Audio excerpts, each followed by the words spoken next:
بسم الله الرحمن الرحيم الحمد لله رب العالمين والصلاة والسلام على رسول الله وعلى آله وصحبه أجمعين اللهم علمنا ما ينفعنا وانفعنا بما علمتنا وزدنا علما اللهم لا سهل إلا ما جعلته سهلا وأنت تجعل الحزن إذا شئت سهلا سبحانك لا علم لنا إلا ما علمتنا إنك أنت العليم الحكيم. I start with the name of Allah, who tabaraka wa ta'ala. I praise Allah, tabaraka wa ta'ala, and I asked Allah, tabaraka wa ta'ala, to send countless salutations and blessings upon our leader and guide, the beauty of our eyes, the master of the prophets and messengers, Sayyiduna Muhammad sallallahu alayhi wa ala alihi wa sahbihi ajma'een. I ask Allah tabaraka wa ta'ala to grant us the sincere intention that we are intending by what we're going to cover today to draw closer to Allah subhanahu wa ta'ala, to earn the reward from Allah tabaraka wa ta'ala, to seek the acceptance and pleasure of Allah tabaraka wa ta'ala, and ultimately to be with Allah tabaraka wa ta'ala. I remind you of the great saying of the Imam Ibn Ruslan, who said, correct your intention before the deed and have that intention at the beginning of the deed. If you can make it last throughout the deed, you would get the complete reward for that deed in the hereafter. Assalamu alaikum wa rahmatullah. I pray that everyone is in a good state, that Allah tabaraka wa ta'ala has all of you in a state of al-afiyah, and that all of your matters are facilitated for you. Amin. So today, I wanted to get into a curriculum in the primary sciences to give you information that will enable you to learn those primary sciences of Islam that we talked about, which is al-Islam, al-Iman, and al-Ihsan. As the scholars explain, al-Islam referring to al-Fiqh, al-Iman referring to al-Aqidah, and al-Ihsan referring to al-Tasawwuf. Because over the last few days, we've been talking about learning properly and what is the improper way to learn. So it's good when you talk about it, and we should remind each other about it. But now where do we go from there? And I never like to talk about problems and not come up with solutions. So we're going to talk about actually in those primary sciences, because these are sciences, the science of al-Aqidah and al-Fiqh and al-Tasawwuf, is sciences that we actually practice. And the other sciences are sciences that help us understand properly these primary sciences that we must implement in our lives. So if you want to talk about the science of al-Aqidah, it's talking about your belief and how you think and your mindset. When you talk about al-Fiqh, it is talking about your practical deeds, your physical actions. And when you talk about at-tasawwuf, it is talking about the state of your heart and your nafs and all of those aspects of spirituality. So you can say mind, body, and soul when you deal with aqidah, fiqh, and tasawwuf. But before I go into that, the traditional way of Ahl Sunnati wal Jama'ah, and as I mentioned to you before, and I'll constantly repeat it so it stays in the mind, when I speak of Ahl Sunnati wal Jama'ah, I'm speaking about in the science of Al-Aqidah, the Asha'ira, and the Maturidiyya. When I'm talking about Al-Fiqh, I'm talking about the Hanafis, the Malikis, the Shafi'is, and the Hanbalis. And when I'm talking about Tasawwuf, I'm talking about the various Sufi spiritual paths at Turuq al-Sufiyya. When I say Ahl Sunnah, there is no ambiguity in that. That's exactly what I'm saying. Anything other than that, I'm not talking about. So there's no need asking or going into what about this, what about that, what about that. I explicitly mentioned what I'm talking about when I say Ahl Sunnati wal Jama'ah. If someone wants to include other than that, that's their prerogative, but I'm not talking about that. And that's not a discussion that we should have on this platform because I'm explicit what I'm talking about. So that's one thing. So Ahl Sunnati wal Jama'ah, they have a methodology. There is what we call al-manhajiyya.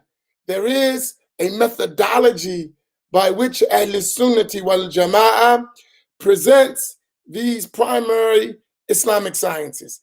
Likewise, that same methodology exists in the other Islamic sciences that are means or tools to understand those primary sciences.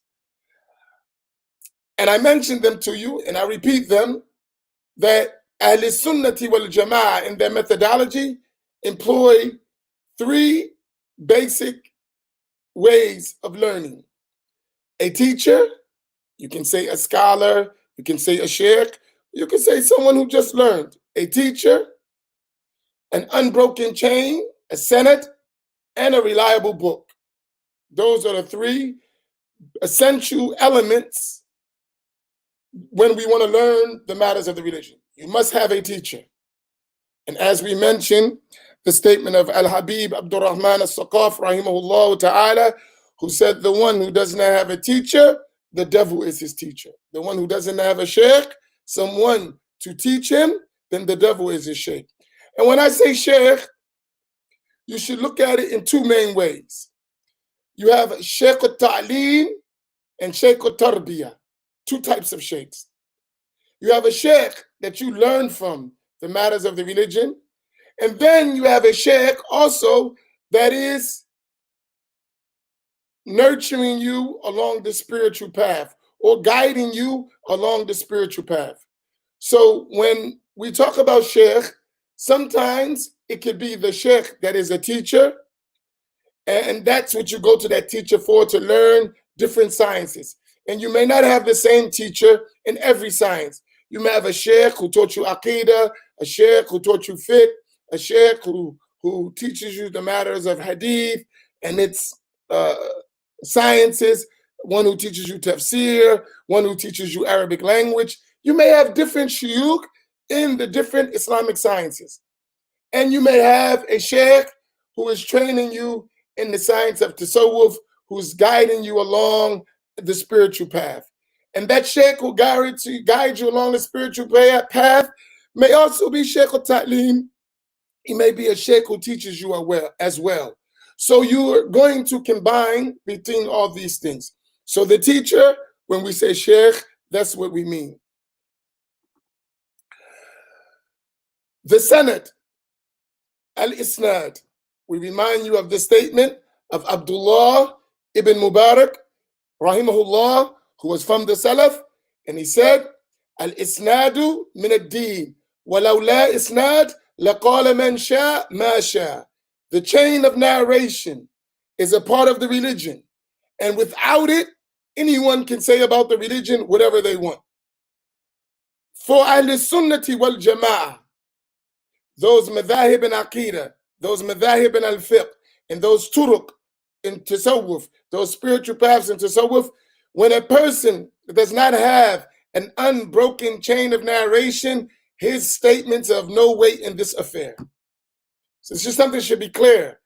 If a person didn't learn in the way of Ahl Sunnati wal Jama'ah, we don't give his statements weight, even if he possibly may be right in some issues.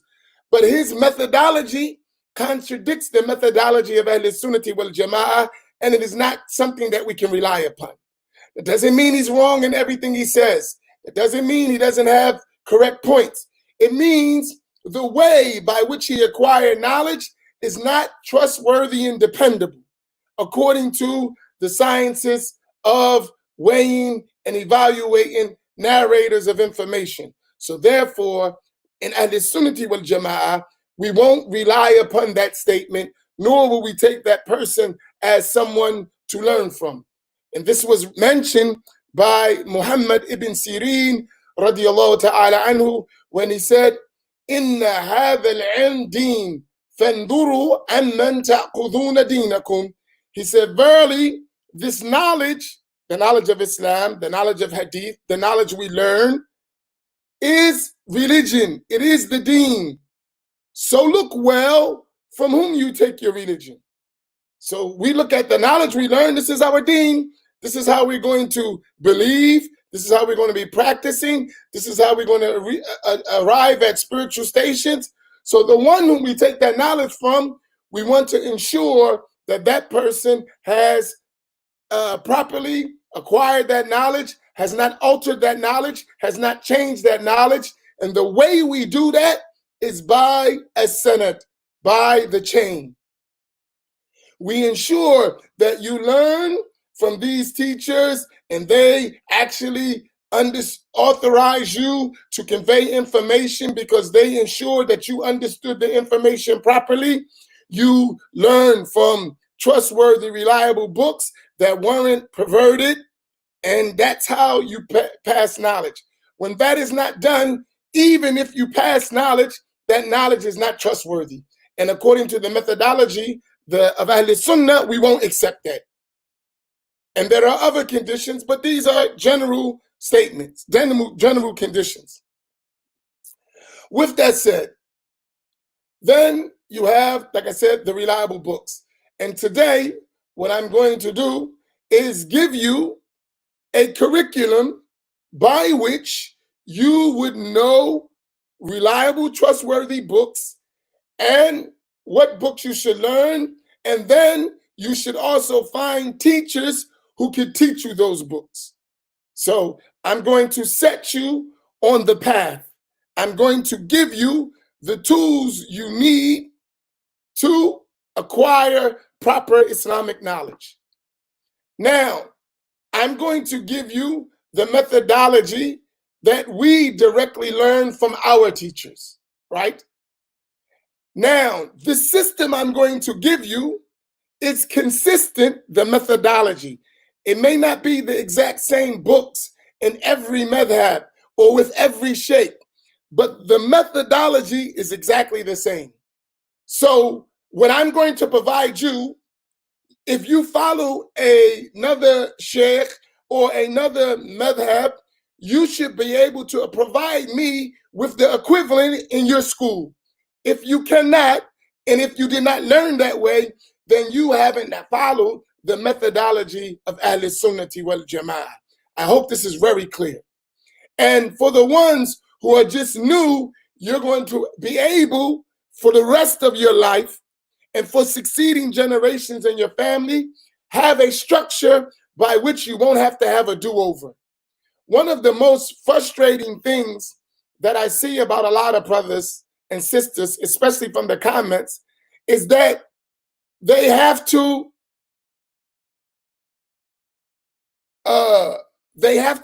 constantly do it over, especially in the African American community. A person will learn deen for so many years, and then someone come along and say, no, that's wrong. Then they got to start all over. Then they get to the point which we should be concerned about. Sometimes they get to the point of frustration and they say, man, the heck with all of it. And they just do whatever they want, which is a trick of the devil. So what we want to do is to follow the methodology of Ahl Sunnah so we don't have this problem. We don't have to guess what we are learning, from whom we're taking. That is not the proper way to learn. That is not the way Islam reached us today.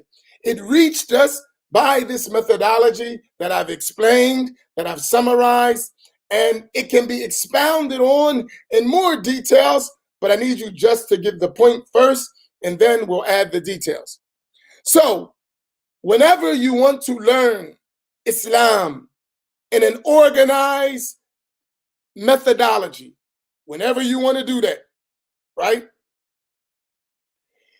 There are certain sciences, Islamic sciences, and when I say sciences, I mean fields of study, that if you're a serious seeker of Islamic knowledge, you must learn these sciences.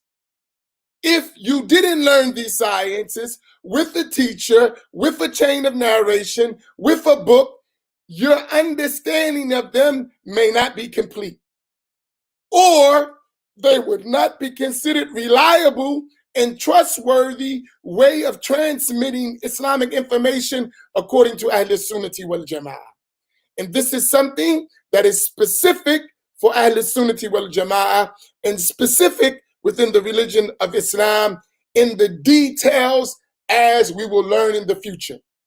Let me pause before I go into these sciences and share something with you, because I don't want to lose some people who are trying to benefit. So I want to lay down some classroom rules, session rules, because we're on Facebook and YouTube and our webpage. Do that mean we shouldn't have rules? We should have rules so that people would benefit. So I'm going to apply these rules from now on, because we're getting ready to get to serious studying. We're going to get a little bit more involved in our studying, so certain things I have to stop. Number one, the platform is for people to come and learn what I have to offer. Those who don't want to learn what I have to offer, it is recommended that you not attend. If you don't want to learn, why are you here? You should just go where you want to learn, and it's better the use of your time. Instead of wasting your time coming here to refute me, you should go teach since you're refuting, and that would be better for you. So that's one. If you're not here to learn what I have to offer, barakallahu bikum, you're welcome to go start your own platform and go teach. It's open, it's fine. You can do the same thing I'm doing. It's not illegal. This is America. You can do it. That's one. Second, if you insist on teaching through the chat box, you're going to get a reminder. I'm going to remind you, that's not what we're here for, right? That's one, because I don't want to just put you out. The second time, you're going to get a warning. The third time, you're going to be blocked. So we're being as fair as we can. You're going to be reminded first with no consequence. Please stick to the subject. Please stick to what we're doing, right? Second time, you're going to get a firm warning. If you do that again, we're going to block you. The third time, you're just going to get blocked. So we don't want to do that. So that doesn't mean you can't ask questions. I'm going to allow you time to ask questions. If you have a question that does not directly relate to the subject, you can inbox me. It's fine. Just inbox me. I will answer you. I'm not going to avoid you. I'm not going to run away from you. You can just inbox me and we can discuss it. If I have the time, I'll tell you I don't have the time at this moment. I'll get back with you, but I'm not going to ignore you. So we won't interrupt the class for people who want to learn.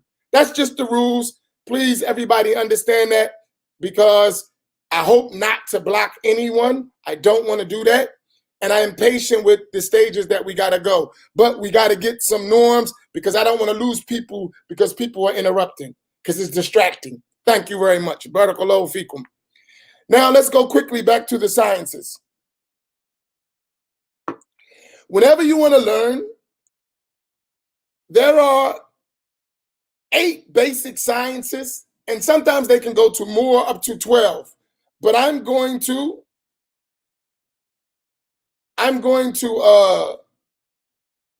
give you 8 sciences that you must learn on your journey to seek Islamic knowledge. And you need to learn them in the methodology that I gave you. Number 1, you need a teacher. Number 2, that teacher needs to have a chain of narration that connects him to those books and to those sciences. And number 3, you should have reliable books that explain that sciences. So the primary source is the teacher. The secondary source is the reliable book. And the teacher and the book are connected by the chain. Right? Y'all follow that?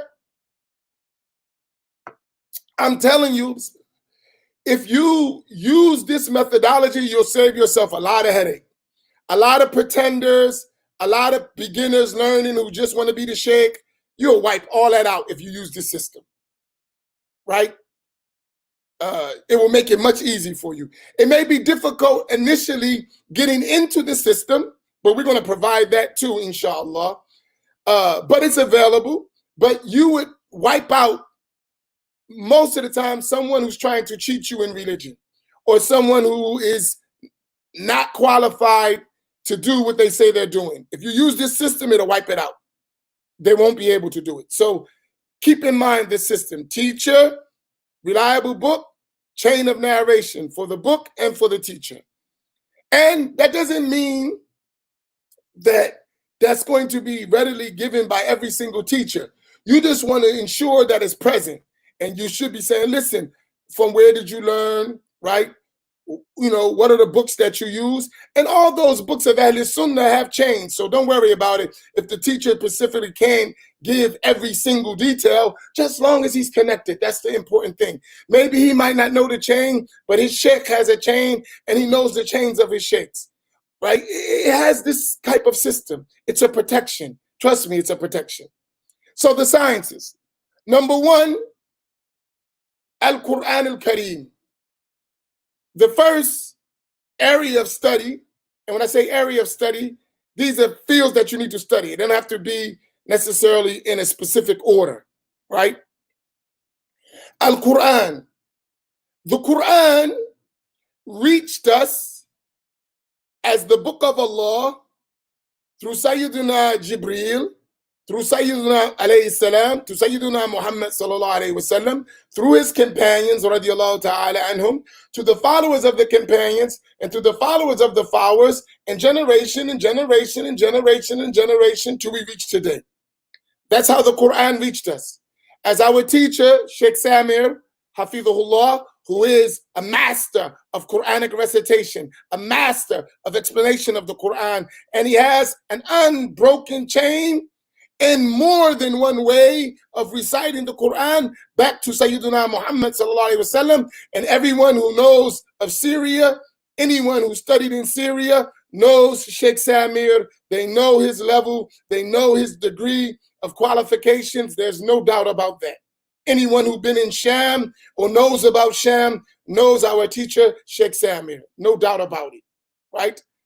And what he used to explain to us, and still does, he says that we don't rely on the book for the Quran. The Quran is preserved in the hearts of the scholars of the Quran, Ahlul Quran, the people of the Quran. And he gave us an example one time, several years ago. They discovered this rare manuscript of the Quran that they said was traced back to Uthman. I think it was in Europe somewhere where they found it. And when that first came out, some students, they came to Sheikh and say, listen, they found this Quran, and this just shows you that the Quran is the word of Allah and it's preserved. And the Sheikh looked at him and said, I don't pay attention to that at all. That's not a proof for the Quran for me. I said, subhanallah. He said, the proof for the Quran for us is our multiple, numerous, unbroken chains of transmission from teacher to teacher, all the way back to Sayyidina Muhammad sallallahu alaihi wasallam, in such a way that all of these chains could not have conspired to commit a lie. He said that is our evidence that the Quran is directly conveyed from us today all the way back to the Prophet sallallahu alaihi wasallam. Not some manuscript they found somewhere or some book in a library. It is from the Rijal, the men and women of this chain of narration. That's how we confirm our religion. And we don't need books as the source. Remember I said the scholars are the first source and the books are secondary sources. So the Quran is the first way. And if any of us have had the pleasure and the honor to sit in the company of Sheikh Samir and hear people recite the Quran, and he tells them, you don't know the Quran, so he's rough, we'll understand the importance of what he's saying. Because many of us, we recite the Quran, but what we're reciting is not the Quran. It's our mistakes. And when you sit with someone like Sheikh Samir or the equivalent, you realize how precise this science is. Even if you are deficient, like myself, totally deficient, right, in reciting the Quran.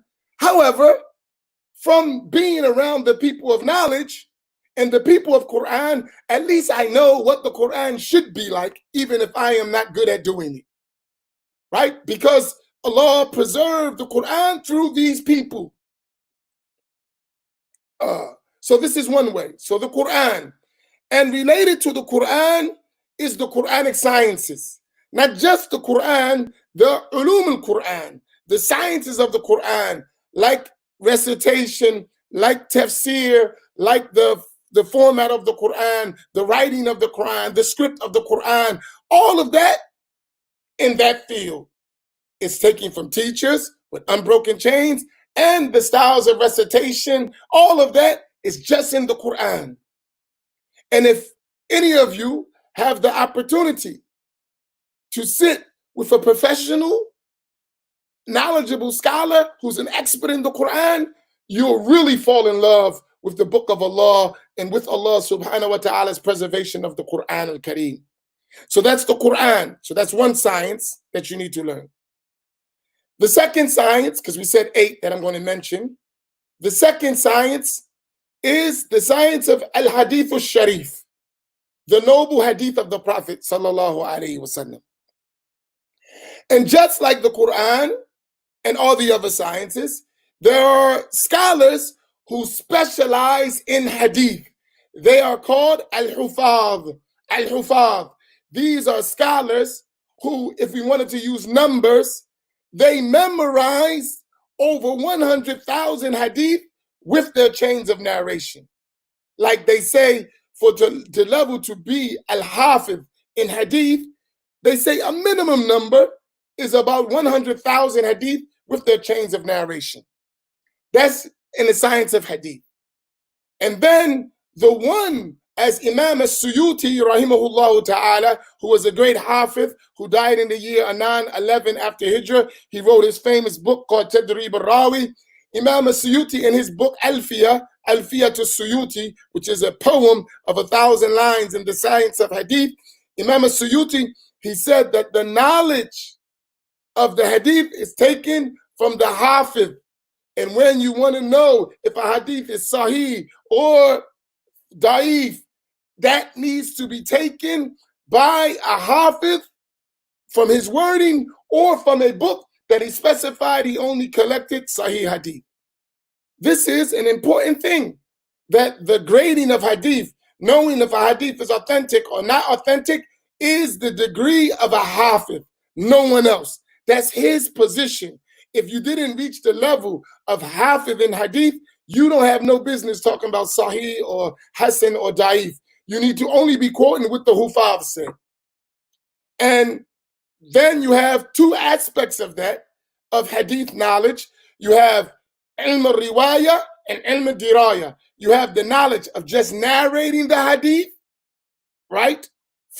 With the teacher, from beginning to end. Like we sit with Sheikh Samir and other scholars, and we read with our teachers all of Bukhari, all of Muslim, all of Abu Dawood, all of At-Tirmidhi, and Nasa'i, Ibn Majah, the Muwatta, Our teachers recited those books, different teachers, and Sheikh Samir is among them, because some of you are aware of him, and from beginning to end.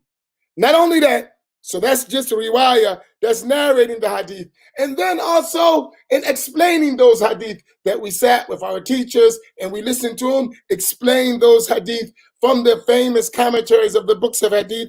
Likewise, in the science of hadith, then you're talking about diraya and understanding how the hadiths are composed and how the different aspects of hadith terminology relate to authenticity and to grading of hadith and how hadith is conveyed and everything related to that. That's a whole nother science with its own separate scholars and own separate books. All this relates to al-hadith al-sharif. So when we was talking about yesterday and someone says, I follow Quran and hadith, without going into details, just what I summarize will tell you most people who talk like that are not qualified at all. They don't even know enough about the science to do that, right? Let alone having the methodology of Ahl Sunnah. That's a whole nother discussion, right? That's a whole another discussion that they don't meet the conditions. So we got Al-Quran, Al-Hadith, that's two. At-Tawheed, number three, At-Tawheed, or Al-Aqidah, Usul al-Din, Ilm al-Kalam.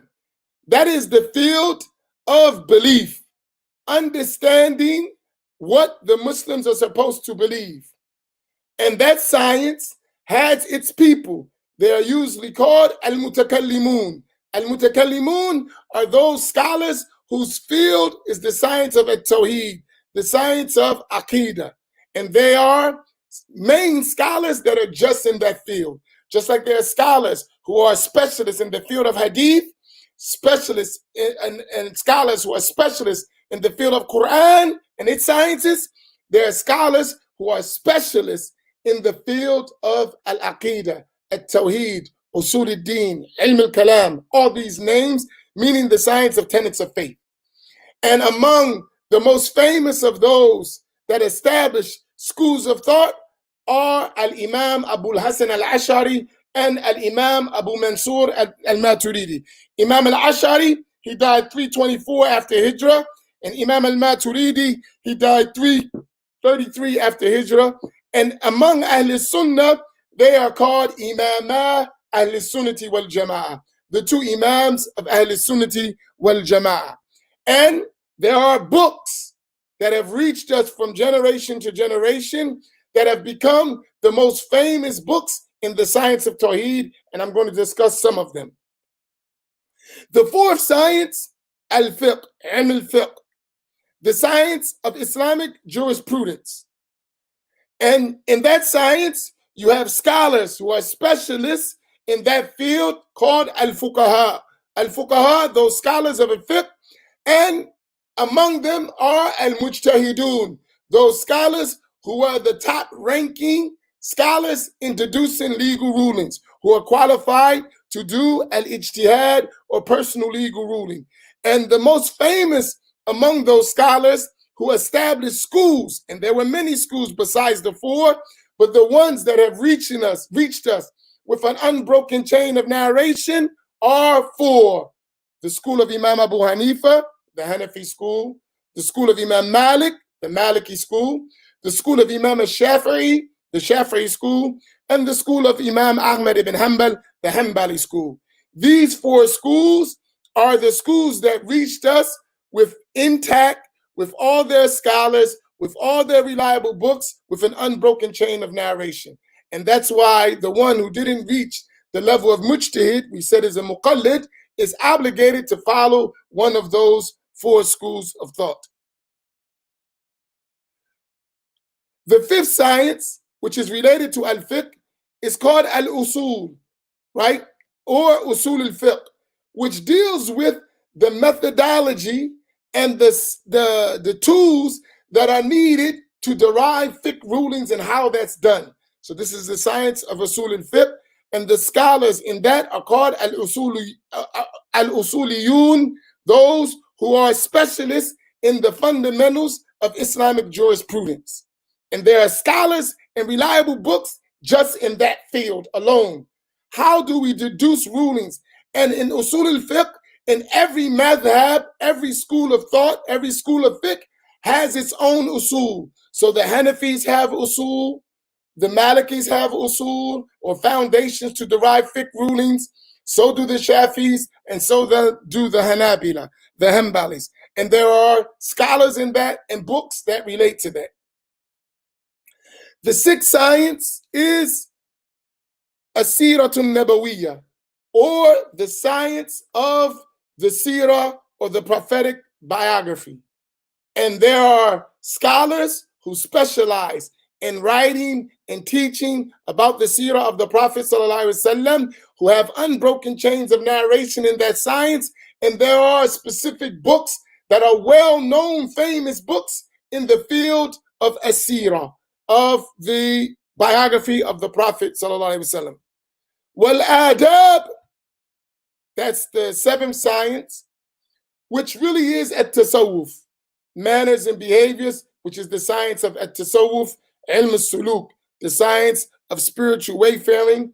And there are specialists in the field of at-tasawwuf, al-arifuna billah, those knowers of Allah, those who establish famous spiritual paths, like Sheikh Abdul Qadir Jilani, Sheikh Ahmed Rifai, Sheikh Abul Hassan al-Shadili, Sheikh Shah Naqshband, Al-Habib Abdullah bin Alawi al-Haddad. He wasn't the one who started. The one who started is Al-Imam Muhammad bin Ali al-Faqih al-Muqaddam, like for the Ba'alawi, and so many other Turuq al-Sufiya, that these great Imams, they established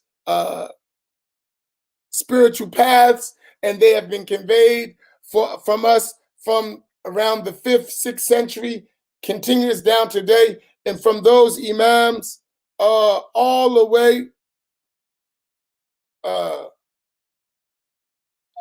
way back to the Prophet ﷺ in their connection. And the 8th science that I want to pay attention to is the science of Nahwa, the science of Arabic grammar. And that is important so that we can read and understand the text of the Quran and the Sunnah and the books of all these sciences, that we read properly and we don't make mistakes. And so you need to learn Arabic grammar and the science of conjugation of words, and all of the Arabic sciences. That is another field. It has its specific books. It has its specific scholars, and all of that reached us with an unbroken chain of narration. Inshallah, I hope that is clear. I hope everyone followed me in that. Let me give you a chance before we pull up for the 3 sciences in Aqidah, Fiqh, and Tasawwuf. Is any questions about what I covered thus far? I'll give you a few seconds if you had any questions, and I'll try to answer them.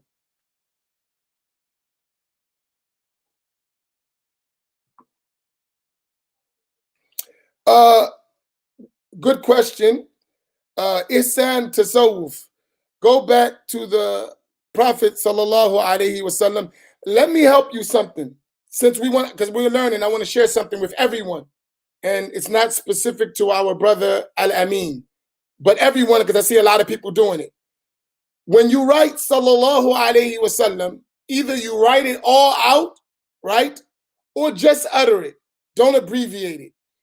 And when you learn the science of hadith, summarizing, abbreviating, salat wa salam ala Rasulillah sallallahu alaihi wasallam, according to the hadith scholars, is bid'ah. So don't do it. Either write it all out, sallallahu alaihi wasallam, or you say it, but don't abbreviate. Like in Arabic, they'll put sod, ayn, or sod. The scholars, they said this is innovation. This is bid'ah. The scholars of hadith. And you will find it in the books of the science of hadith. You will find that this is not permissible to do. It's considered a vile innovation. So from now on, either write it out, sallallahu alaihi wasallam, or just say it. but don't abbreviate. And if you want to know those books, read the books of Tadrib al-Rawi by As-Suyuti, At-Taqrib by An-Nawawi, and they'll mention these cases. And all of those famous books of science of hadith, it is mentioned in them. In terms of the question, can you please explain when the terminology changed from Ihsan to Tasawwuf? The science of Tasawwuf, the word Tasawwuf, was named among them between the 3rd and 4th century, where it became known. If you want a book that clearly mentions the people of Tasawwuf and a Tasawwuf that was from the early people, you can get the Risala of Imam al-Qushayri, which is a book in Tasawwuf. You can get Hilyatul Awliya of Imam Abu Naim and Asfahani. All of those, Qutb Qulub, all of those early books, you will find the discussion of the term Tasawwuf, why, the different definitions, and even in Imam Ahmed Zarruq's book, Al-Qawaid, you will find a whole discussion on the term Tasawwuf and how it developed. But it is from the early days of the Salaf. Even Imam al-Shafi'i and Imam al-Malik mentioned the issue of Tasawwuf. So that is going back to the 2nd and 3rd century. You will find them. Now, the 10 sciences well, 8. I only mentioned 8. Al-Quran al-Kareem, Al-Hadith al-Sharif, Al-Tawheed, Al-Fiqh, Al-Usul or Usul al-Fiqh, Al-Sirat al-Nabawiyya, Al-Adab or Al-Tasawwuf, and Al-Nahu or Al-Lugha, Arabic language and grammar. I just repeated them. Yeah, I'm going to give you a PDF now. That's why I just took some questions. All right, so the first thing we're going to do is the primary sciences. Why do I say the primary sciences? Because the secondary sciences, you need them to fully understand in more details the primary sciences. But the primary science is what you actually do every day. You have to have the sound belief, because without a sound belief, nothing else will be rewarded. You have to have valid practices, because you have to perform your deeds, and you have to have a sound spiritual state. So that's why we say Aqidah, Fiqh, and Tasawwuf are the primary sciences. That's something you do every single day. One is a condition for everything, one, which is the sound belief. The other is something you practice every day outwardly, and Tasawwuf is the inward state that you practice every day. So we're going to start with those 3 basic sciences. What I warn you not to do, if you're not a student of knowledge with a teacher, don't just jump and try to learn everything. I had this concept I keep telling you about microwave Islam. Islamic learning takes time, years. You can't do it in 4 years and you're a sheikh. It doesn't happen. That's not realistic. After 4 years, you're just able, if you were a good student, you are beginning to read the books of the scholars after 4 years of study. You're not a scholar. You're not even a good student after 4 years. We're beginners, all of us. This idea that we're scholars, that shows we haven't met scholars. That's why we think we're sheikhs, because we haven't met sheikhs.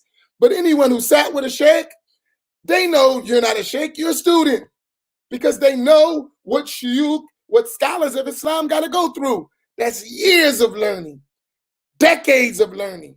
Not, I went to the university for 4 years, 6 years, and now I got some crash course in Islamic studies and I'm a scholar. This is not real. And anyone who studied it and compared to the real methodology of Ahl Sunnah would know that, right? One of the biggest reasons why the scholars of Azhar started having classes in the Jami al-Azhar, in the Masjid of Azhar, because in the university, the education wasn't up to par. People going through that, getting a diploma, and don't even know their Fard Ain when they're finished. So they made these real traditional Sunni, Ahl Sunnah methodology in the masjid. So people go to the university and then they to get their degrees, and that's one thing. Then they come to the masjid to learn, and it's the same way over. So I'm trying to get us to that point. All right. First science. Could you put the what's that called?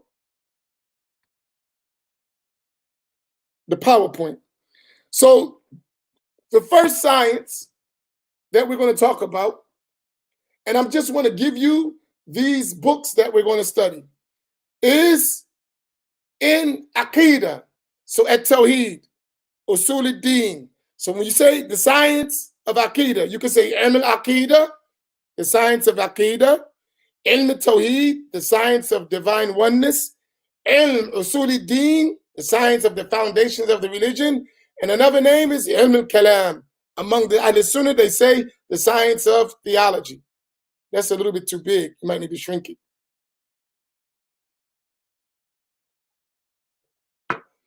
These are the main three books that around the world, no matter where you go in the Islamic world, everyone who studies Islamic creed that are Sunni, that are Ahl-Sunnati wal Jama'ah, has studied these books or knows about them. If you run across a person who says, I'm a Sunni and I study traditional Islamic knowledge, and they haven't studied at least one or two, if not all of these books, they still got a lot to go. These books have reached us over decades and some hundreds of years with an unbroken continuous chain in every major Islamic place of study among Ahl-Sunnah. You're going to find that they're going to study Al-Aqidah Tahawiyah as a general text, as a primer, a beginning text into the field of Aqidah. If they didn't study that book, they have a different curriculum. They're going to study, if they are Maturidi in Aqidah, so they follow the school of Imam Maturidi, they're going to study Al-Aqidatu Nasafiyya or Al-Aqaidu Nasafiyya, at least the Metin with its commentaries, right? Because all these books got commentaries on them. And if they are Ash'ari, they're going to study Jawhara or Jawharatul Tawheed by Imam al-Laqani, and they're going to study that with its commentaries. So all of you, please write down these three books. Write them down, and when you go to a teacher, if he wants to teach you Aqidah, you can tell them, I'm Ahl-Sunnah, and I need to learn these books. And you should go to teachers who teach these books. These books, no matter where you go in the Islamic world, I don't care where you go. If you are a Sunni Muslim, you are Ahl-Sunnah, and you're following a methodology with a scholar and chain of narration and books, if you didn't learn these books, don't tell me about your Ahl-Sunnah. You need to go learn. You need to go learn. You may have studied some other books that may be derived from these books, and they may be sound, but you didn't study the accepted, relied upon books of Ahl-Sunnati wal Jama'ah. These are it. And there are more, but these are like, this is the meat and potatoes of Aqidah learning for Ahl-Sunnah. Now, everything else is decorations, nice vegetables, fruits, sauce, but this is the meat and potatoes for Ahl-Sunnati wal Jama'ah. And if, as I said, I'm thinking about generations, for every one of these books, we learn them from our teachers with an unbroken chain back to the authors, and from those authors with an unbroken chain back to Sayyidina Rasulullah sallallahu alayhi wa sallam. These are reliable Sunni texts.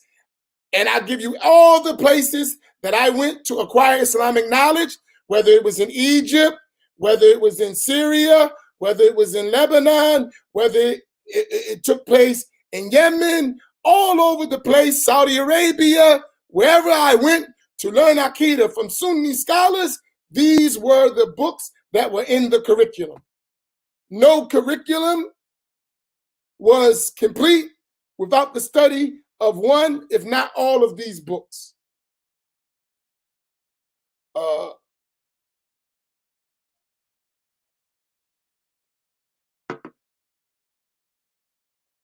Wait a minute. Stop. All right. The question was, if Maturidi wrote an Nasafiyya and explained the text, how is there even within their own schools so many different commentaries? Should there not be one commentary that is his, Maturidi? Okay, I'm going to help you with something. That's a good question. Put that question up quickly. I'm going to help you. Number one, Al-Maturidi existed hundreds of years before Imam al-Nasafi. So there is no way Imam al-Maturidi wrote the book An-Nasafiyya. Imam al-Nasafi was a follower of the school of Imam Maturidi. So the question is mistaken. There is no commentary on An-Nasafiyya written by Imam al-Maturidi. Imam Maturidi wrote his own books when he was establishing the school of al-Maturidi. Among them, his book is Kitab al-Tawheed, the book of Tawheed. That was written by Imam Maturidi. That book reached us by chains of transmission.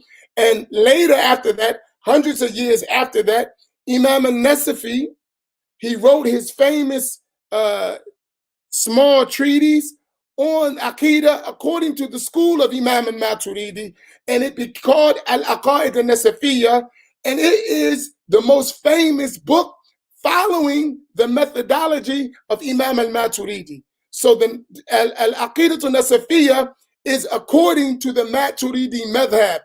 Imam Maturidi lived way before Imam al-Nasafi. He didn't write a commentary on the book.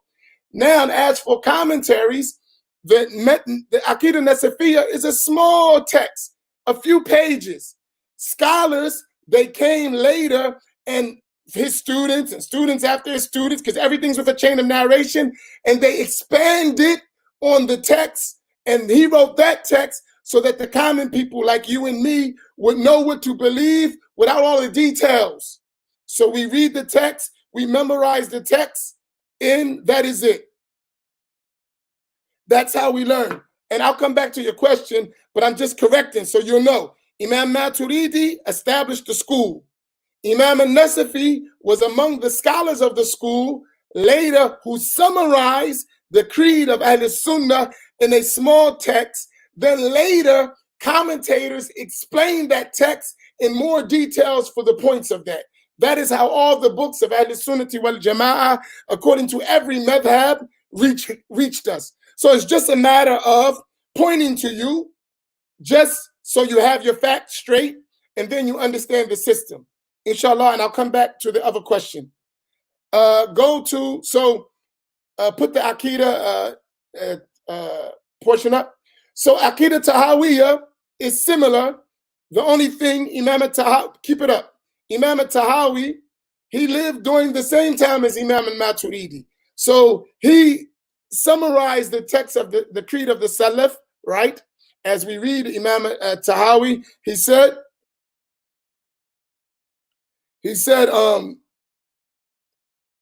هذا ذكر بيان عقيدة أهل السنة والجماعة على مذهب الفقهاء الملة أبي حنيفة النعمان بن ثابت الكوفي أبو يوسف يعقوب بن إبراهيم الأنصاري وأبو عبد الله محمد بن حسن الشيباني. So Imam al-Tahawi mentioned that this is the creed of Ahl Sunnah wal Jama'ah according to the schools of the scholars of the religion. He named Abu Hanifa and his two companions, Abu Yusuf and Abu Hassan, Abu Abdullah al-Hassan, Muhammad ibn Hassan al-Shaybani. That's the way al-Tahawi explained his creed. Likewise, al-Nasafi was expounding on the creed, the madhab of Imam, summarizing the madhab of Imam Maturidi. And Imam al-Laqani, who wrote Jawharat al-Tawheed, he summarized the creed of the Ash'ariyah in his book. And scholars that took them directly, from student to student, expounded and explained those books. So like for At-Tahawi, let me give you an example. So the books we learned, and we learned many of them. For Al-Tahawi, I'll move it. This is among the texts in explaining the Tahawi that we learned, right? This is Sharh Aqidah Tahawiyah by Imam Al-Ghunaymi, Imam Abdul Ghani Al-Ghunaymi Al-Maydani Al-Hanafi. This is among the most famous explanations of the creed of At-Tahawi. Imam Al-Maydani, for those who are Hanafi, you know this book because he is the author of the book Al-Lubab Sharh Kitab Al-Khuduri. And this is among the famous books, and this is the books that we learn and we teach from these books. And Nasafi, for instance, this is a famous text of a Nasafi. This is a Nasafi, and this is a commentary, which is more modern for like the students in universities. It was written by Dr. Hamza al-Bakri from Jordan, and he explained the Aqidah of a Nasafiyya. The more famous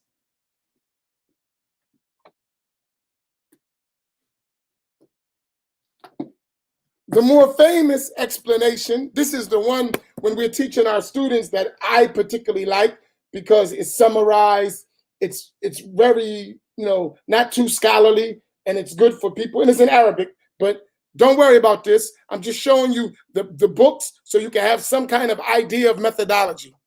The most famous commentary on Al-Aqaid Nasafiyya was written by the great Imam Sheikh Taftazani. Taftazani, he explained Sharh al-Aqaid, and this text is the text that you'll find all over the world that scholars use when they're explaining the Nasafiyya text. There are many commentaries, but these are among the famous. As for Al-Jawhara, the one that I like to use was written by the Mufti of Jordan, Sheikh Nur Ali Salman Al-Qudar. He was a famous Shafi'i scholar, the Mufti of the previous Mufti of Jordan, rahimahullah. He wrote this book, Muqtasar al-Mufid, Fi Sharh Jawharat al-Tawheed, is one text that I love. So these are basic books that we studied with our teachers that give us an understanding of these sciences with explanation. All of these reliable books, reliable texts of Ahl Sunnati wal Jama'ah. Tayyib. That is in Aqidah. Let's move. Wow, I'm over time. Let's quickly go to fiqh, and I'll come back. You can write it down. I'll come back tomorrow and explain. This curriculum here is a curriculum in Shafi'i fiqh. So to give you the idea, so we got Aqidah. So we talking about a Sunni. If I'm talking to a Sunni and they say, what did you learn in Aqidah? And he says, I said, did you learn At-Tahawiyah? No. Did you learn An-Nasafiyah? No. Did you learn Jawhara? No. You should go learn those books. These are the classical books of Ahl Sunnah. Once you learn these books, you're not going to have Aqidah issues. When you learn all of these books and you learn them with a teacher, with a chain of narration, you're not going to be finished with Aqidah. You're going to know the Aqidah of Ahl Sunnati wal Jama'ah. And then everything you study after that is going to be more details. But as far as the foundational aspects of belief, you learn those 3 books with a teacher, with a chain of narration, you're good in Aqidah. In terms of fiqh, this is Shafi'i fiqh. So we said in Aqidah, there should be at least 3 books that you learn, right? And I'm going to talk about how to learn them. That's a whole nother story. We talk about how to learn a book, how to study a book. That's another subject. We talk about just the book. So those 3 books, if you haven't learned them with a teacher, I suggest stop just talking and go sit down, humble yourself, empty your cup, and go learn with a teacher. And it will help you. You won't have a do-over. You already know what is the belief of Sunni Muslims since the time of the Prophet ﷺ to our day. That will be explained with the book and the teacher and his chain of narration. You won't have to worry about that. Now, in Shafi'i fiqh, this is a vast, comprehensive curriculum to study Shafi'i fiqh. And there is similar ways in every other school. And I'm giving you, this is our methodology that we employ at Masjid Muhammad with our students. And it's basically the Shafi'i curriculum that is taught in Yemen. These are the reliable books that are taught in Yemen, and the last part of it is in Sham, in Syria. The beginning books, what are studied in Yemen or in South Africa, Indonesia, East Africa, Indonesia, Malaysia, all where Asad al-Ba'alawi went, these are the main books that are taught. So the first one, Risalatul Jamia, is a small text, and here is the book. It is a small text, a beginner text. In English, it is translated by Musa Farber, and this is the book. And we're going to start with this text when we start explaining. So this will be the first text that we always start with. It is the book Risalatul Jamia wa Tadhkiratun Nafiya. So I show you the book. This book, for those who are interested, it is available at mmacbooks.com. That is our bookstore. All of these books that we use in our curriculum are available and can be purchased there. So this is the first text. There are several commentaries on this book that we learn with our teachers, and we'll share the commentaries as we go on. The second book, Safinatun Najah. This book is the second book in the curriculum. It is written by the great alim Salim ibn Samir al-Hadrami. This book goes more in detail in the issues of ibadat, of tahara, salat, zakat, hajj, saum, and that's the second step. So it's like a stage of learning. You learn Risalatul Jamia deals with an introduction to Aqidah, an introduction to some ibadat in fiqh, and an introduction to tasawwuf. This goes in more into Safinatul Najah, more into fiqh with a little more details.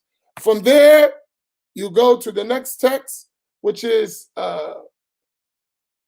Mukhtasar al-Saghir or Mukhtasar al-Latif. It is by the great Imam Fadl al-Hadrami. This is the next text, and it starts to go a little bit more details in terms of ibadat up to al-Hajj. So from Tahara up to Hajj with a little more details. So and all these books were meant to be, Risalatul Jamia is a Shafi'i book. They're each stage to take you to more details and more details and more details. All these books are summarized. The object of summarization is to memorize. The next book is Al-Muqaddaratul Hadramiyah. And this is written by the same author, but it is a much bigger text that goes through most of the chapters of Al-Fiqh, right? Not all of them, but most of them. So then we learn that. We study Muqaddaratul Hadramiyah, and it has commentaries, many famous commentaries on this book. These are mutun, the basic text that you learn. The next book, you go from there, is Matan Abi Shuja', right? Which is also translated into English, which is the ultimate conspectus. And this is translated. It is also available at MMAC Books, and it is the first book that you learn that goes through all of the chapters of Al-Fiqh, right? So Matan Abi Shuja' and the Ultimate Conspectus, I should put it here, yes. That's the Arabic text by Darul Minhaj, and this is the English translation. This is the first book that you learn that goes through all the chapters or sections of Al-Fiqh. So that is, once we finish all those other texts. And these other books, Safinatun Najah and Mukhtasar al-Latif and Muqaddaratul Hadramiyah, these are books that we have some translations of them. The other ones we translate straight from Arabic because the book hasn't been translated. So for my good translators out there, and I know you are many, please start translating these books to make accessible the ones that are not translated so that we can have a complete curriculum in English that people can read, because people are going to read on their own. Let them read reliable texts. So that is, if I can send a message to our brother Musa Ferber, he's doing Safina to Najah. I think he's finished, and I think this is already available. So if he could do Muqtasar al-Saghir, his own translation, and Muqaddimatul Hadramiyah. If you can do these 2 books, that would be a great benefit for the Ummah. I know you like to write anyway, so Allah would reward you greatly. Jazakallahu khairah. So Matan Abi Suja is available. Then the next book, which you all are familiar with, we go to in Arabic, is Umdatul Salik. And I just got small ones because I carry these around when I'm reading the books, so it facilitates. There are bigger copies, but I like these small ones because I can take them in my bag, and while I'm reviewing, I can read. This is Umdatul Salik or Umdatul Nasik, which is famous in English, and I suggest all of you get it. It's called The Reliance of the Traveler. And The Reliance of the Traveler, the English copy, has a lot more details in it because of his design was someone could study actually who didn't have a teacher. And it will give you more information until you found a teacher. But the book in Arabic is Umdatul Salik wa Umdatul Nasik.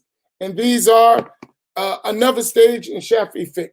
When you finish that, there are other books in between, but after Umdatul Salik, you can go to Minhaj al-Talibin, which is the reliable book in fatwa in the Shafi'i school. And at the level of just the mutun, the text, this is the last text that you would study. And then you would study super commentaries and commentaries on this book. That is in al-fiqh, and that is in the Shafi'i school. So just in fiqh, if we wanted to do a comprehensive study without going into the major commentaries or the super commentaries, you need at least 7 books that you studied in the Shafi'i school. You can summarize that to 3 main books: Matan Abi Suja, Umdatul Salik, and Al-Minhaj. And that is what a lot of the scholars in Sham do. The scholars in Syria, they summarize to those 3 books for students. But for beginners, they have other books that we use. But these books, all people who study, they learn these, and they learn them with a teacher. So when you want to talk about fiqh, if you haven't been through these texts in the Shafi'i school, no one's going to consider what you're talking about. You notice, ain't no one talking about, and this has been passed on for hundreds of years. This has been a curriculum that has been accepted among Ahl Sunnah, among the Shafi'i, and the same thing is in every other school. I'm particularly Shafi'i, so I'm giving you the idea of what we go through. And it will help you if you learn this, no matter where you go. If you say I'm a Shafi'i, everybody know, yes, he studied Shafi'i fiqh. And I'm not saying just having books, I'm talking about actually sitting down and learning, because that's a big problem with us. We want to do it ourselves. You can't do it yourself. You need a teacher. You need a chain of narration. You need a reliable book, and you need a seat at the feet of that teacher where you learn with a notebook and a pad. Not just online. You need a living teacher who's going to explain, who's going to clarify, who's going to add details, exceptions, conditions. All that stuff is needed. You cannot learn by books alone. You need a teacher. The book is to guide you while you're learning with the teacher. The microwave Islam, as you can see, that don't work. That's not how Ahl Sunnah does it. Now, when I said, like yesterday, I asked someone, show me your curriculum. That's what I'm talking about. This is my curriculum. This is what I learned with my teachers. And I have living teachers. This is the teacher. I learned this from him, this from him, this from him. This is when we sat. This is what we learned. This was the time it took us to do that. That's what every student of knowledge does for Ahl Sunnati wal Jama'ah.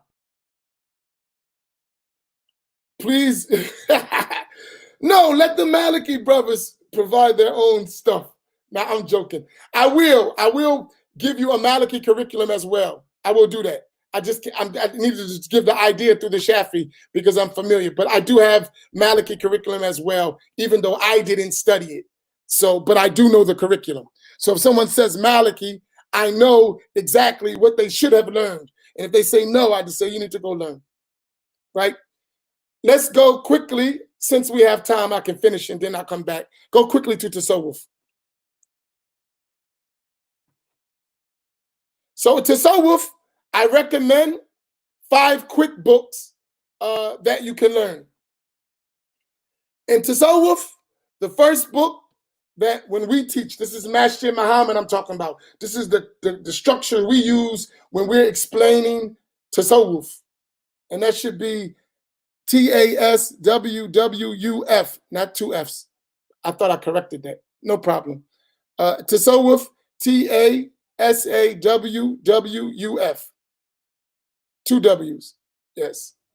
Right? Tasawwuf. The first book we learn is, and this is the way we teach at Masjid Muhammad, is Adab Suluk al-Murid by Imam al-Haddad. It is a summarized book that teaches you the spiritual path, written for beginners who want to learn how to travel the path and what is they need to learn about the spiritual path. So this is the first book that we did. We just finished this book before the coronavirus came in our masjid over a series of sessions with Sheikh Abdul Karim Yahya. Sheikh Samir taught this book. I taught this book. We've learned this book in Masjid Muhammad at least 4 times. So it is, we go over and over and over, different people explaining, different teachers explaining, and this is our methodology. So this is written by Imam al-Haddad. It's translated in English as Good Manners. It is a part of this 3 treatises by Imam al-Haddad. It is also available at MMAC books.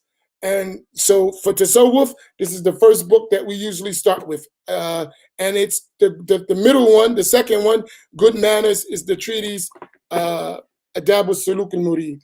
Now,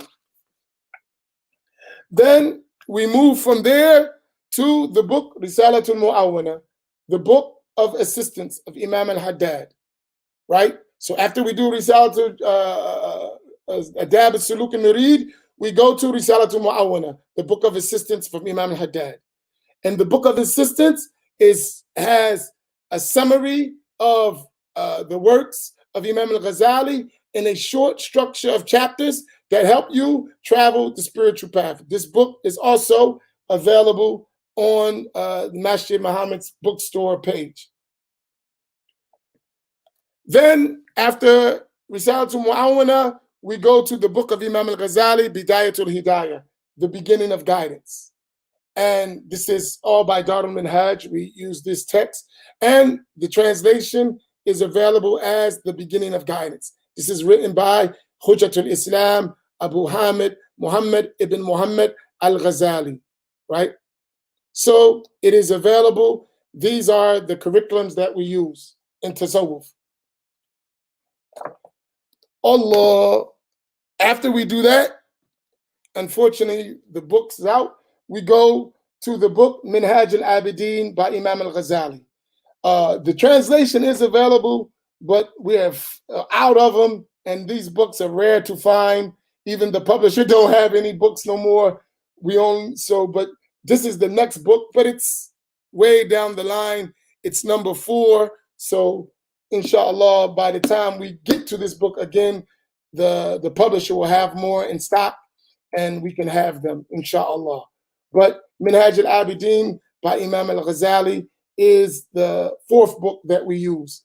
And then we close it with the summary of Ihya Ulumuddin. Ihya Ulumuddin, let me get it here.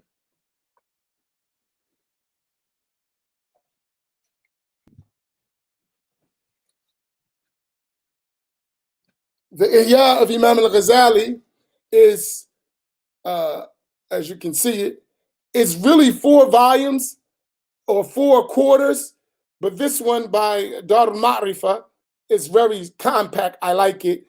It is in 2 volumes, with each quarter, 2 quarters in each volume. And it has some other books of Sufism that are important in it. This is the one that I usually carry with me. But there is a larger one and a good publishing by Darul Minhaj, which is in 10 volumes, and also a summarized volume in 4 volumes. But that's when we're going into details.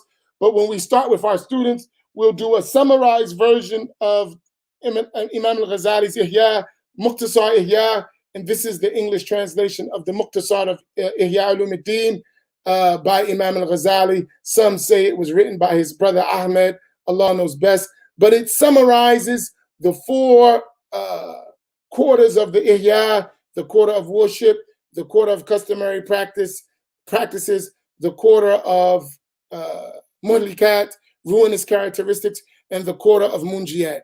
With that, all these books are available in English, and I would suggest that all of you have them because that is a full curriculum in those sciences. If you learn all those books, it's a total of around 15 books. 15 books. If you study all those books with a teacher, and it's going to take you years to do that. It's not going to happen overnight because you got to go reading all those books, getting the explanation. It takes at least minimum to do that curriculum, a good covering of it. It's going to take you about 4 years of study. 4 years minimum. And you're going to still have a lot to cover. And that's without the other sciences that you got to learn. So I'm just giving you a glimpse into the life of a student of knowledge. A glimpse, a real student, a glimpse. And they got other stuff they got to study. And I told you to go up to like 12 subjects. I'm just talking about just the primary stuff. So please get the idea. So when I'm talking, I'm not just talking about anything. We have the books, we have the teachers, we have the chains of narration. We're not just fantasizing. This is our life. That's what we do. This is our life. And still to this day, we still got to review and review and review so to make sure we're not forgetting, right? Because a lot of things we covered and we forget. We're human beings. You know, I mean, this has been almost a 30-year process. We forget. And then we got wife and kids and jobs and, you know, you're going to forget. So let's be humble. Take our time. Set our communities up for future generations. Future generations. We need, and next can be done in every school. This is not just Shafi'i school. For the Maliki, you say you Maliki, I expect you have a proper Maliki curriculum. It's available. You Hanafi, I expect a proper Hanafi curriculum. If you are Hanbali or Shafi, have a proper curriculum with teachers, with a chain of narration, right? We're not talking about us. We're talking about us and generations to come. We won't want that our community keep doing it over. We want to get it right one time, and it lasts us to the day of judgment. That's what we're trying to do. So when I'm saying the things I'm saying, I'm not bashing nobody. I'm just getting us to a position where we don't keep making mistakes. We get it right. We get it right, and we pass it on correctly. Now, so I'll open up for questions, and I'm going to come back with more details tomorrow. That's just to give you the format. You saw stuff with your eyes. You got a visual. You got a verbal, because some people are not verbal. They're visual. That's why I showed you the books. Some people need to see it. They need to see stuff, and it helps. So, inshallah ta'ala. And then every Sunday, don't forget, Sheikh Abdul Rahman is giving those classes, a living teacher, from 6 to 6:45. And I'm going to continue. And at night, every Friday night, we're going to have sessions of just reading through the books. So we're going to take book after book after book, and we're going to read through the book. Short, brief explanations, not details, so that you cover the curriculum just in qira'ah, just in reading. And you need to get in the habit where you read books with your teacher. And it don't always got to be a lot of details. We would sit and we would read with the book with the teacher. When there's mistakes, he'll fix the mistakes. If there's something that needs to be clarified, he'll briefly do it, and we keep reading, keep reading, keep reading. Till we finish one book, we go to the next book. We go to the next. I still do that today. When I hang up this, when I get off this thing, the first thing I do within the next 15 minutes, I'm with my teachers reading books and different things, right? And we go from book to book to book. That's the way it goes. And I'm 50 years old, so it don't stop. To Imam Haddad, he was 88 when he died. At 88 years old, him and his students were reading books. They were reading on each other at 88. Habib Ahmed bin Zayn al-Habashi, rahimahullah, when he was over 70, he said, we find no pleasure in life greater than reading beneficial books. So this is our habit as Ahlul Sunnah.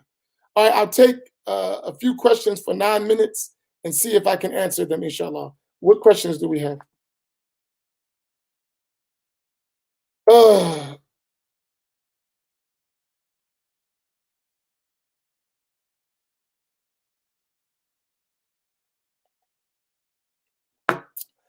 This idea of students challenging teachers is a Western concept, and out of adab for a student doesn't do that. A student learns from the teacher, and he's not even qualified to have an opinion until he is authorized by his teacher. That's traditional learning. It's a respect. It's called adab. And our religion is all adab, all manners. A student who you find challenges teachers like we do in the West, like that's our system, that student will never benefit. And every student that you find like that ends up a mess. Most of them are confused and all over the place. That doesn't mean that he's not right in issues. But when you lose manners and behaviors, you lose knowledge with that too. So you may gain one thing in thinking the person is smart and lose a million things by losing his behaviors and manners with his teachers. And definitely he's not considered, no one going to see a student always challenging his shuyukh as a reliable student. No one in the history of Islam has accepted that.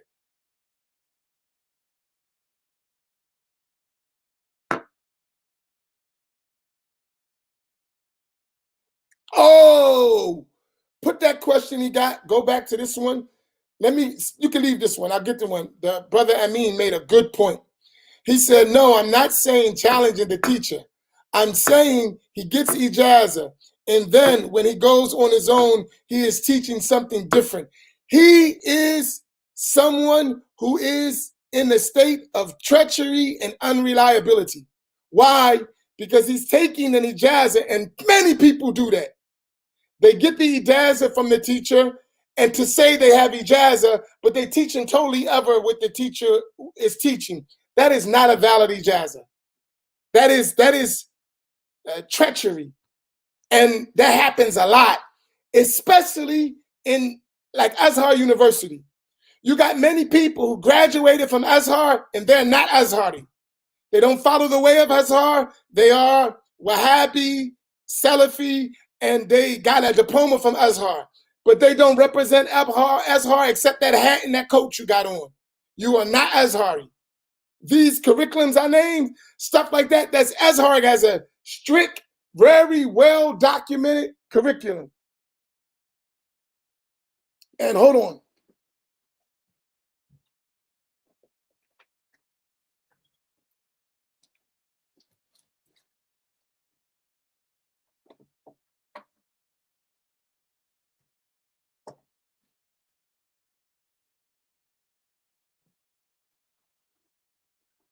For those of you who know Arabic, I want to share something with you.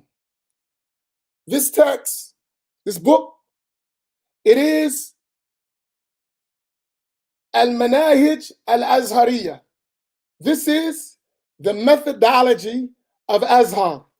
And this book goes through all of the sciences, all of the books that are taught in every science as Azhar. When you see somebody Azhar teaching other than that, and if you go to the science of Aqidah, for instance,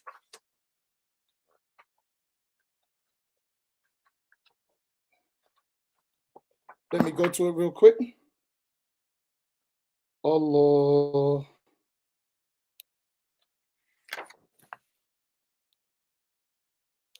$159. I'm sorry for taking long. I'm just helping you out.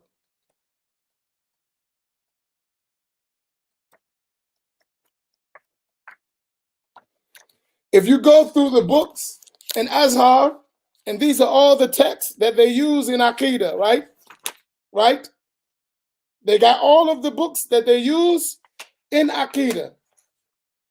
Many of them, right? You will not find in none of these books, Kitab al-Tawheed, books of Ibn Taymiyyah, books of Ibn Uthaymin, books of Bin Baz, books of Fawzan.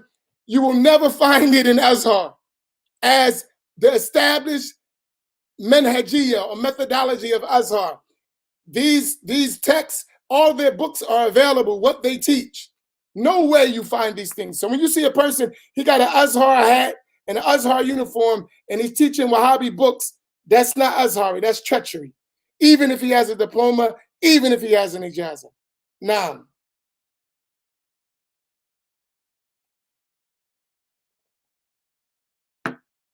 go ahead. What's the next question? Quick, I'll take 2 questions.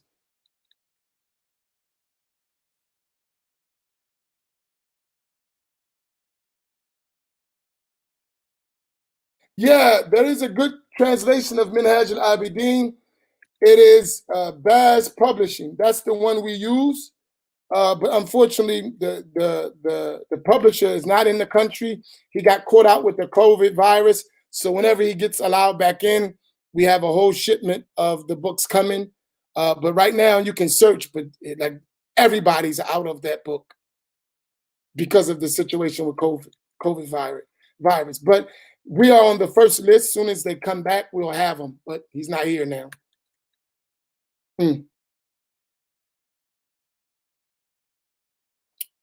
The books are available in the masjid, but online is where most of the books. But the books, if you came to the masjid, the books are there. All the books are there.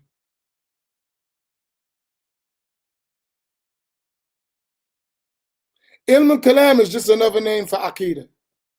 It's one of the primary sciences. They just named it because of the issue of Kalam Allah, and it became known as Ilm al-Kalam when it was the dispute between Ahl Sunnah and the Mu'tazila. Any more questions? We good?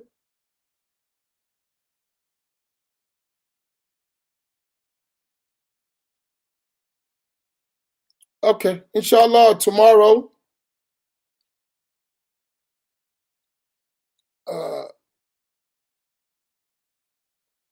Now the masjid is only open during Jumu'ah because of this COVID stuff.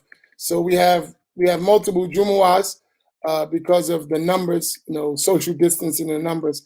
But other than that, the masjid is closed until we get clearance from our city officials to have regular gatherings.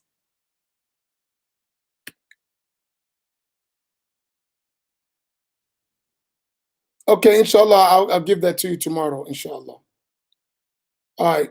Barakallahu fikum wa jazakumullah khaira. I hope this is something that is beneficial to you. I hope it gives you at least a map, some kind of map, and we'll expand more, but I'm trying to help, really. And I feel sorry for a lot of our elder brothers who have to keep going through this, starting over, learning again. I know it's painful. I mean, we've been through it. I understand. But let's do it and get it right. Humble ourselves and get it right one time. I know people who came to me and they were in a lot of confusion. And now they learned, their children have learned, and they went on and on and on, and they got it. Now you're talking about generations to come, they're going to be straight. Yeah, we got to start.